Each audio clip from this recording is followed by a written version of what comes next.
बात अब जरा भारत की भी, क्योंकि आलमी सतह पर जब वर्ल्ड ऑर्डर तब्दील या बदलने की बात हो रही है तो भारत के ताल्लुकात आलमी ताकतों के साथ अच्छे हो, अमेरिका को छोड़कर बाकी ममालिक के साथ मजीद ताल्लुकात को गहरा करने की कोशिश है। इसी कोशिश का एक नतीजा जो अगस्त और सितंबर के बीच आपको नजर आएगा, वज़ीर आज़म का एक अहम तरीन दौरा जो पहले जापान है और उसके बाद चीन पर 7 बरसों की तवील मुद्दत के बाद चीन का दौरा वज़ीर आज़म की जानिब से होगा। तियानजिन के अंदर एससीओ इजलास में वज़ीर आज़म शिरकत करेंगे, इस तरह की खबरें हैं। भारत सरकार का ऑफिशियल स्टेटमेंट आना बाकी है, लेकिन अभी तक के प्लान के मुताबिक ये दौरा जब होगा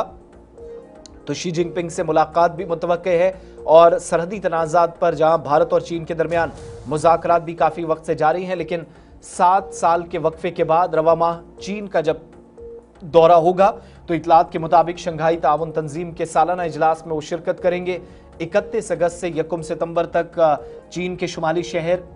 तियानजिन के अंदर यह इजलास मुनक्किद होगा और 31 अगस्त को इस चीन के दौरे से पहले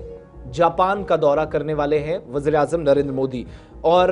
जो मुतलका ज़राए हैं वो ये भी बताते हैं कि वज़ीर आज़म जब 29 अगस्त को जापान जाएंगे, वहीं से वो बाद में चीन के लिए रवाना होंगे और इस दौरे का मकसद चीन और भारत के दरमियान ताल्लुकात की बहाली की कोशिश भी होगा। जून 2020 में गलवान वादी में जो झड़प हुई, भारत और चीनी अफवाज आमने सामने आई, खूनरेज झड़प के बाद हालात शदीद मुतासिर हुए और दोनों ममालिक के दरमियान ताल्लुकात ख़राब हुए। अगरचे इस मुजव्वज़ा दौरे की बाज़ाब्ता तस्दीक नहीं की गई, लेकिन सरकारी ज़राए इस बात की बताते हैं कि 29 अगस्त से 1 सितंबर के दरमियान ये 3 रोज़ा दौरा जो पहले जापान फिर चीन में जाकर ख़त्म होगा। इससे पहले चीन के वज़ीर ख़ारिजा वांग ही जो भारत का दौरा करने वाले हैं ताकि सरहदी तनाज़े पर खुसूसी नुमाइंदों की सतह पर मुज़ाकरात हो सके। वज़ीर ख़ारिजा से यहाँ मुलाकात करेंगे, हो सकता है वज़ीर आज़म से मुलाकात हो। और आखिरी बार आप सबको याद होगा कि जून 2018 का महीना था, एससीओ इजलास के लिए वज़ीर आज़म चीन गए थे, जबकि चीनी सदर शी जिनपिंग ने भारत का जो दौरा किया था वो अक्टूबर 2019 में किया था। ताहम 2020 में मशरक़ी लद्दाख में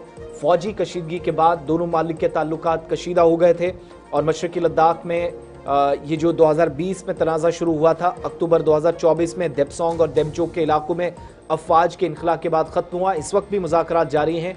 आला सतही मुलाकातों का सिलसिला जारी है। लेकिन वांग ही भारत के दौरे पर जब आएंगे उसके बाद वज़ीर आज़म 2018 के बाद 7 वर्षों के बाद चीन जाएंगे। जापान पहले भी दौरा करते रहे, लेकिन जापान से सीधा उन्होंने उड़ान भरनी है एससीओ इजलास में शिरकत के लिए, जहां पर अहम तरीन मामलात पर तफसीली गुफ्तगू शनीद होगी और शी जिनपिंग से मुलाकात भी मुतवक्के है।